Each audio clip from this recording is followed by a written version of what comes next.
Welcome to Art Focus. Art Focus is a 30-minute monthly show focused on Columbia's wonderful art and cultural organizations. Thank you for being here. I'm Andrea Quiros-Gyra, Program Specialist with the Office of Cultural Affairs. And today my first guest is Josh with We Always Swing. So welcome, Josh. Thank you very much. Yeah, thrilled to have you here.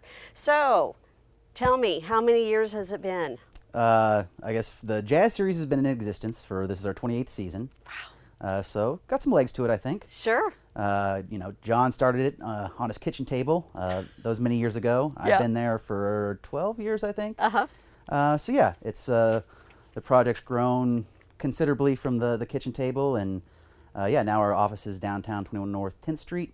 We've got 9,000 title library that's free and open to the public, and yeah, that's where John and I play keyboards and cell phones, but we don't have our own venue. Obviously, those shows happen other places. Right. But no, it's been wonderful to increase awareness. Over the past 10 years, I won't say we've doubled our season ticket holders, but we've come close. Right. And yeah, we want to sell single tickets, but it's always nice when someone gives you that vote of confidence of, oh, it's a Jazz Series show, I'm all in. Right. I want everything, Yeah.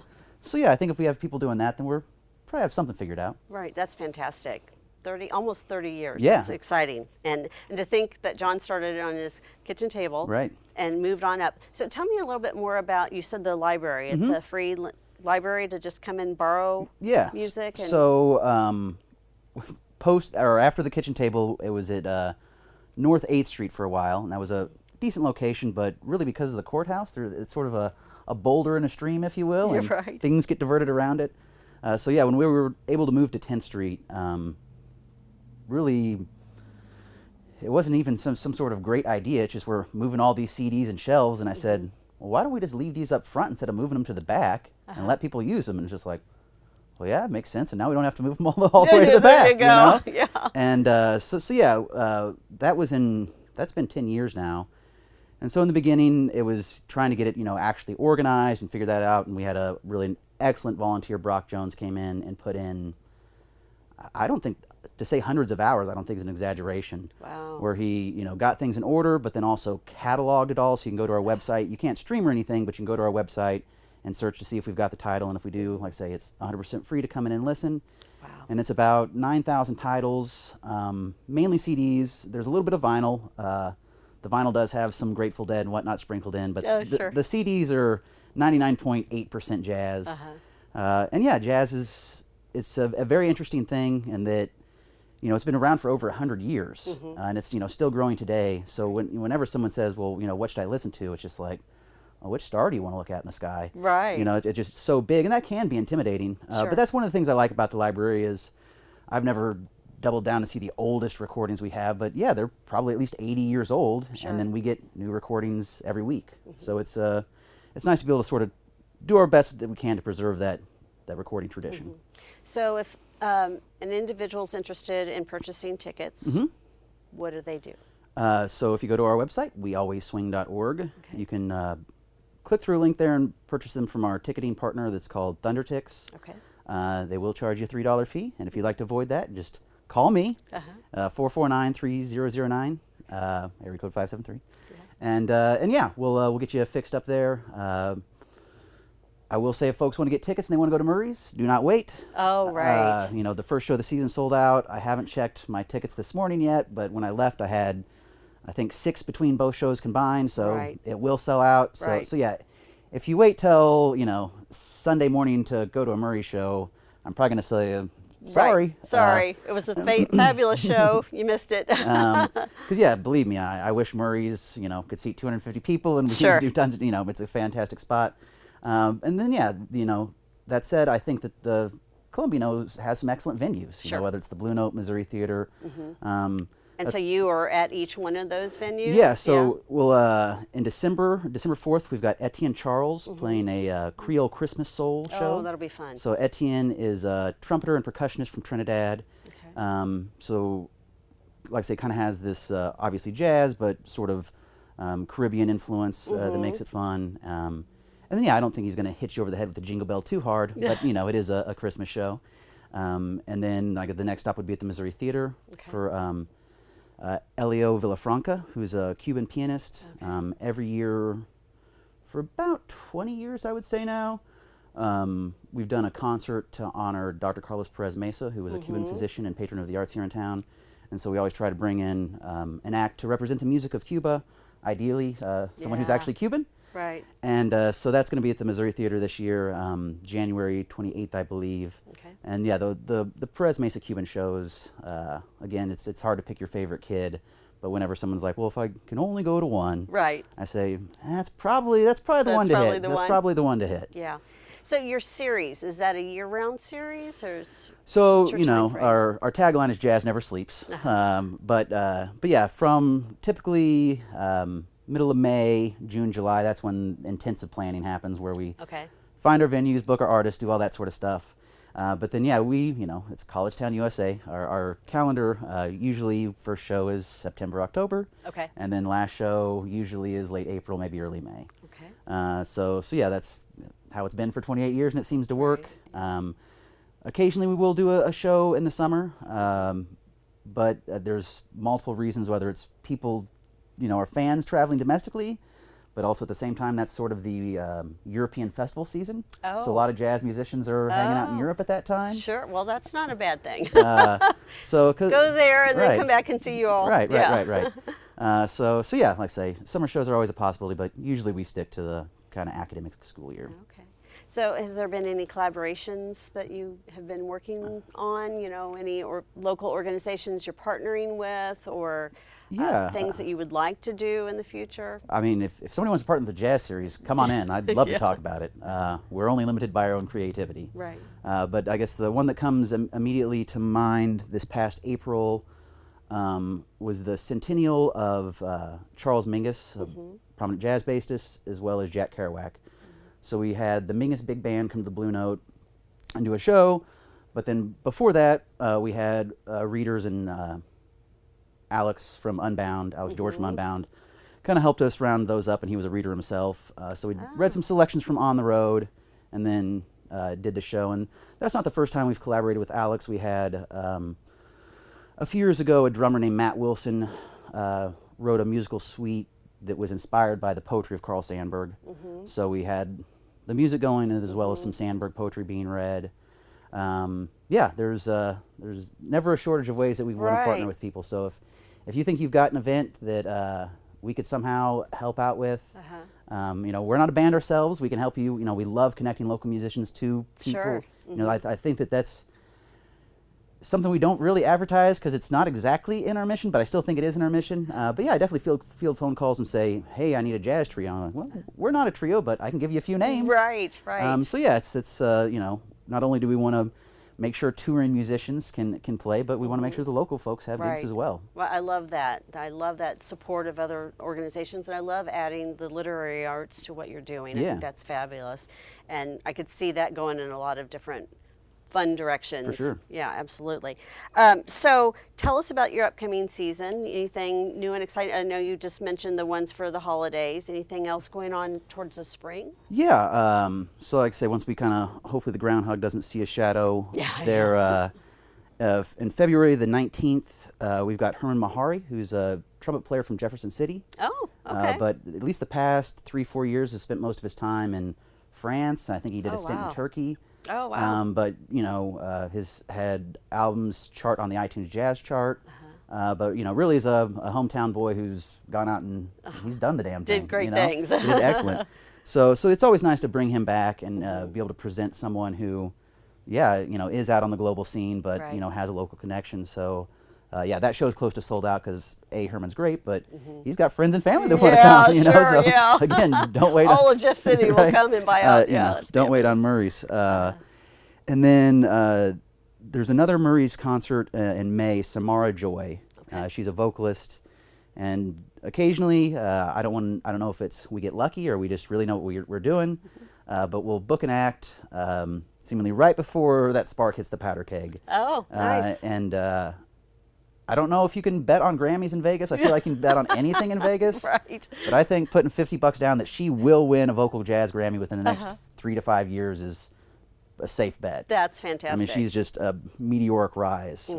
And she's a young 22, 23, and is this interesting case of she didn't sing jazz growing up, just kind of sang in the church, found it late in life, but then started putting out TikToks and Instagram of her singing. Wow. So there's not many jazz artists that can claim that they broke through because of TikTok. Right. You know, and it's, even as someone in their 30s, I'm like, what? Where did this come from? Yeah. You know? So yeah, that's, again, a Murray show that it will sell out, and it's one of those where I think that maybe in 10, 15 years you can look back and say, you know, I saw Samara Joy at Murray's, right? Yeah, yeah. And then, you know, now she's playing, you know, Missouri Theater or an equivalent, you know, Right. large venue. Right, right. And then another show that I kind of want to point out that some fun young talent is Joel Ross. He's a vibraphonist. Okay. And so he's going to be at Whitmore Recital Hall, which is a really nice, about 220 seat venue. Barely need microphones. So yeah, I always like the shows in there just because of the intimate feel, the great acoustics. And then yeah, personally, I just think vibraphone sounds cool. Yeah. Absolutely. So again, another young rising star that I'm glad we were able to get him while we can still get him. Right, you right. know? So if we want to support you, are you part of Como Gives? You part Yeah, of we anything? participate in Como Gives. Okay. You know, we're a nonprofit. You can take charitable gifts, absolutely, and we never say no to those. Right. We definitely kind of put all of our eggs in the Como Gives basket. Sure. But that doesn't mean that we can't take donations all year round. Absolutely. And so a very easy, common way to donate is, so the library that I mentioned that's, you know, free to hang out and listen, we do require a membership to take stuff home. Okay. So that's $60 for the year, so $5 a month. Oh, wow. So sign up, you know, auto withdrawal, $5 a month. Uh-huh. And then not only can you come in and listen, but you can take a couple discs home and, you know, play them in the comfort of your, you know, whatever your listening room is in your abode. That's So fantastic. So yeah, like I say, money's tight and giving can be tough, but to me, $5 a month to have access to It's a coffee. nearly $10,000 or It's a 10,000 coffee. title Right. library is pretty cool. And I know CDs do seem maybe antiquated to some folks, but if you go to stream something, you're not going to get liner notes. You know, there are some tangibles to having that physical thing in there, and that's something that jazz does pride itself on, are extensive liner notes. Okay. So it's, you know, a lot of records have that, but I think it's something that is sort of unique, especially that jazz still has extensive liner notes, I guess Right. is maybe what I would say. So yeah, it's worth touching physical, tangible music. It doesn't all have to be Spotify. Right. That's fantastic. So you can buy tickets. Can I buy the whole season? Is there different options available? So technically, I can't sell you a season ticket right now because the season's already started. Okay. But if you see this and mention it, I will give you prorated tickets for the rest of the season. I promise it. I'll break the rules. But right now, it would be single tickets are on sale, but then we also have a 4-ticket district sampler package. Okay. So our concerts are kind of split into 2 arms, one being Sundays at Murray's and the rest being jazz in the district. And so if you buy at least 4 tickets to Jazz in District concerts, that could be 4 tickets to the same show, that could be 1 ticket to 4 different shows, any combination of, you're going to save $5 a ticket. So you save $20. Yeah. So yeah, we really try to, you know, for example, the Cuban concert there on the 28th of January, that, hey, get the family together and go and, you know, save $20. It's Right. it's a win-win. So yeah, those would be kind of the, you know, the package they can buy now. It is a frequent question I get of, man, how is Murray's already sold out? How is Missouri Theater already this full? And it's like, well, they bought season tickets. So there's never, you know, every year's different, but generally, if you would like to get involved with that, keep a lookout for emails on our website starting around July 1. Okay. And then there'll be a window where you submit your season ticket order, and there's crazy hoopla we do. We assign seats, get all that taken care of. Then packages go on sale, then single tickets go on sale. So whenever someone comes in, you know, even the first day that single tickets go on sale and sees that a show, you know, already has 150 people at it, and they're like, well, I didn't see a line outside. And it's like, well, this is how it goes. And and yeah, on one hand, I get their frustration, but selfishly, yeah, if somebody's going to say, no, I want a ticket to all 12 shows, I want to sell them a ticket to all 12 shows. Absolutely, absolutely. And it just pushes that patron to go early. Yeah. Purchase early. And I think that, and we've had some people start doing this, something that doesn't occur to people is split a season ticket. Oh, right. You know, so oh, yeah, I didn't think about that. maybe you know, you and your partner can make 4 shows, but you can't make these 4 shows. But your neighbor likes jazz. Say, hey, well, you know, why don't we go in together? What a great idea. And so, you know, not only does that, I guess in theory, you know, make it a little cheaper, but it gets you in that season ticket window. Sure. And you know, that way you're only, like say, only on the hook for 4 or 5 shows versus Right. 12, but you're, like I say, got to get in there in the, I don't know, priority period, for lack of a better term. And supporting a local organization. Yeah, you know, Which is fabulous. the budget kind of breakdown is about a third from tickets, a third from donations, and a third from grants and foundations. Okay. So each piece is really equally important. But yeah, selling tickets definitely helps keep the doors open. Yeah. And yeah, the education that we do in the schools and the library is, you know, fantastic. But it's hard to beat a good jazz show. Absolutely. There's nothing like a live performance, particularly jazz. I love jazz, so that's even better. So anything else you want to tell us about the organization, or anything that we need to know? I think just to stop in. The number of people who, so I said up front, that walk up, look in the windows, and then just walk by. I'm just like, come on in. Yeah, come on in. It's a bunch of CDs and jazz. It shouldn't be that intimidating, you know. So come on in and chat and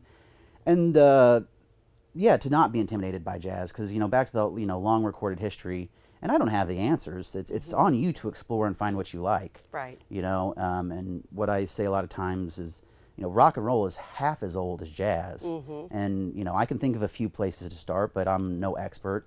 And then at the same time, I think, you know, people would say Metallica is a rock and roll band, and so are the Eagles. They don't sound anything alike. Right, yeah. Okay, and so same for jazz. Right. You know, just because it falls under the jazz genre and label doesn't mean, you know, there will be similarities. Don't get me wrong. Sure. But they can be very, very, Very different. Right. Right. And it really is about increasing your palate. That the first time you hear something, you might not like it, but you come back and you enjoy it. Just maybe the first time you ate that raw fish at the sushi joint, you said, "Oh, that was weird." Yeah. And then a year later, you're, you know, getting sushi once a week. Right. So yeah, just don't be afraid to stretch your ears and stretch your legs and come on in.